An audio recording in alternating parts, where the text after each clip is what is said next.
The haunted hotel room.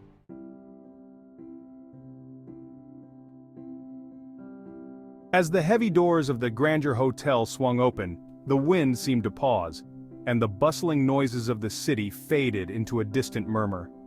I stepped into the dimly lit lobby, the air thick with the scent of aged wood and a faint, unplaceable mustiness. The walls were lined with ornate tapestries that depicted scenes of revelry and despair, their threads shimmering dully under the flickering chandeliers.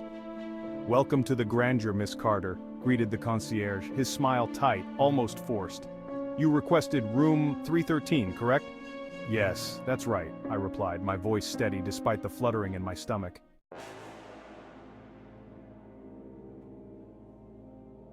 I was known in the blogging world for my spine-tingling stays in haunted locations, but this room, room 313, was different.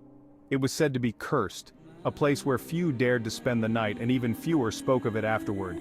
The concierge handed me a brass key, the number 313 engraved deeply into its head.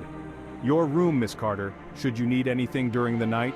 Well, our phones are operational at all hours," he said, though his tone suggested he doubted it would help. I made my way to the third floor, the elevator creaking ominously as it ascended. The hallway was silent, save for the soft echo of my footsteps on the carpet. When I reached room 313, I hesitated, key poised in midair. Taking a deep breath, I unlocked the door.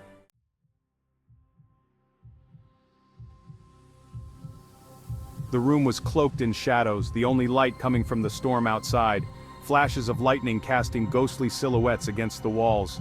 I flicked the light switch, but nothing happened. A chill ran down my spine as I remembered the concierge's words. Perhaps some amenities were as temperamental as the spirits said to inhabit this room.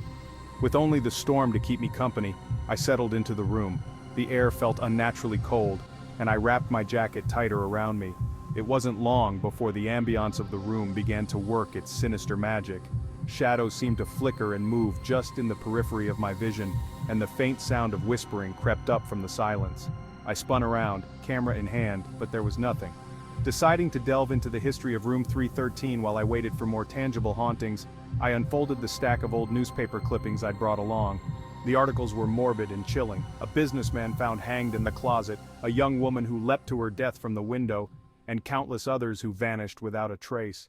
As the night deepened, the storm outside grew wilder. Thunder boomed, shaking the windows, and in one electrifying flash of lightning, I saw it.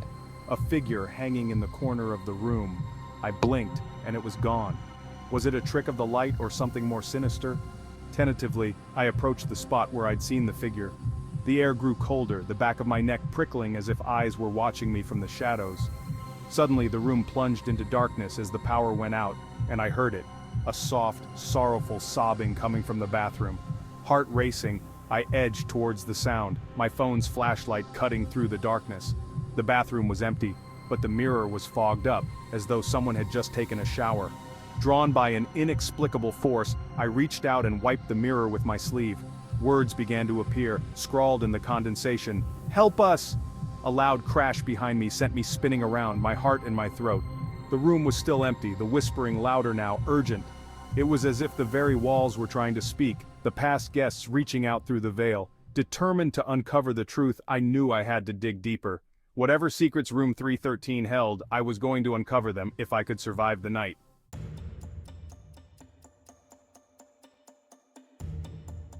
This time the message changed. Find the diary. Confused but intrigued, I began a thorough search of the room. The storm outside raged, punctuating my search with booms and flashes, as if underscoring the urgency. Finally, in the drawer of the bedside table, beneath the Gideon Bible and a stack of outdated hotel stationery, I found a small, leather-bound book. Its cover was worn, the pages yellowed with age. I opened the diary. The entries were dated back to the 1920s, the handwriting elegant but shaky. The author, a woman named Eliza, detailed her stay in room 313, her words filled with excitement that turned gradually into terror. She wrote of visions, of the walls bleeding, of voices that whispered in the dark. Each entry grew more frantic, her fear palpable, as she described an unseen force that haunted her every move. A sudden deafening silence fell upon the room as I read the last entry. The power surged back to life, startling me, and the room flooded with harsh artificial light. The voices ceased abruptly, but the feeling of dread lingered, heavier than before. I sat on the bed, the diary in my hands, and realized the mirror had fogged up again without reason.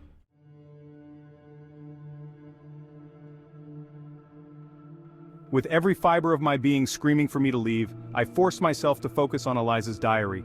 Her final entries were erratic, filled with dread and a desperate need for escape that she never achieved. The diary's edges seemed to darken as I turned each page, as if the shadows themselves were seeping into the paper. I read aloud, hoping my voice would keep the oppressive silence at bay. Eliza wrote of a man, Mr. Whitmore, the original owner of the hotel, who she claimed was the source of the evil that permeated room 313. According to her, Mr. Whitmore had conducted grim rituals in this very room, seeking immortality.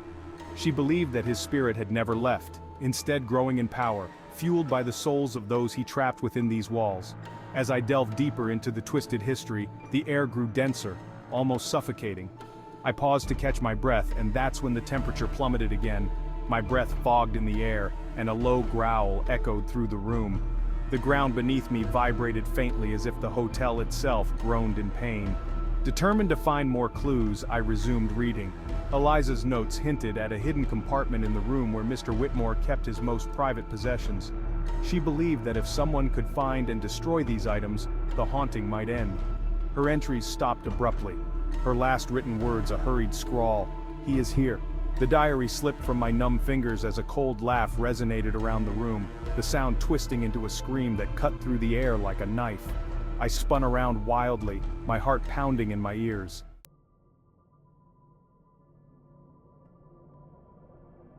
I searched frantically, running my hands along the faded wallpaper, tapping on the wooden panels for any sign of hollowness. Finally, behind a loose panel underneath the window where the woman had jumped, I found it, a small, hidden drawer.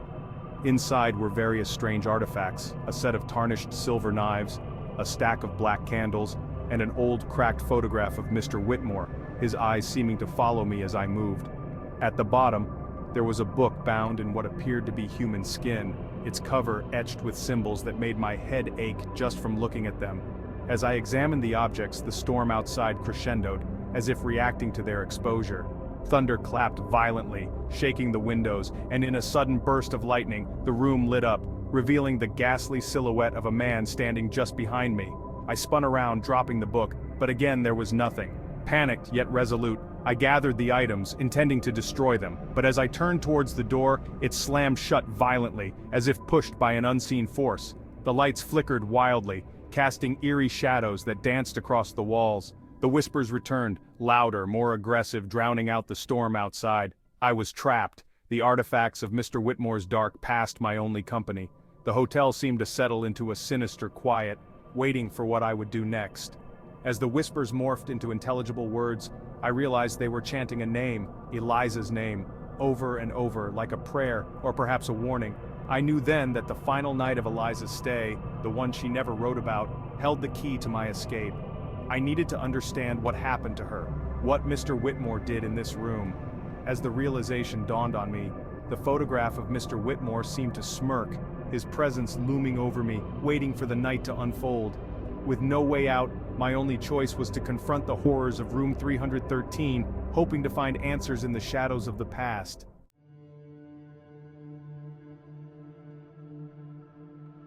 The relentless whispers and chants crescendoed into an almost unbearable cacophony as I clutched the sinister artifacts. The room felt alive, pulsating with a dark energy that seemed eager to envelop me in its depths. I knew I had to act quickly. I started with the candles, lighting them with a trembling hand. The flames flickered unnaturally, casting long, monstrous shadows against the walls that twisted and writhed as if in agony. Placing the candles in a circle, I set the photograph of Mr. Whitmore in the center. His eyes, captured in the grim black and white of old photography, seemed to bore into me, accusing, menacing. With each artifact I threw into the makeshift pyre, the temperature in the room dropped and the air grew thick with the scent of decay. When I finally set the book alight, a scream tore through the room, so visceral and pained that I covered my ears, stumbling back. The flames surged unnaturally high, consuming the objects with a hungry energy. Then, silence. The flames died down as quickly as they had erupted, leaving behind only a small pile of ashes and a room suddenly empty of the oppressive presence I had felt since my arrival. Breathing heavily, I waited, but the anticipated attack never came. Cautiously, I approached the window, the first hints of dawn peeking through the storm clouds. The room felt different, lighter. As I turned to leave, thinking the ordeal was over, my eye caught a glint of metal under the bed. Crawling cautiously, I reached out and pulled an old dust-covered box towards me.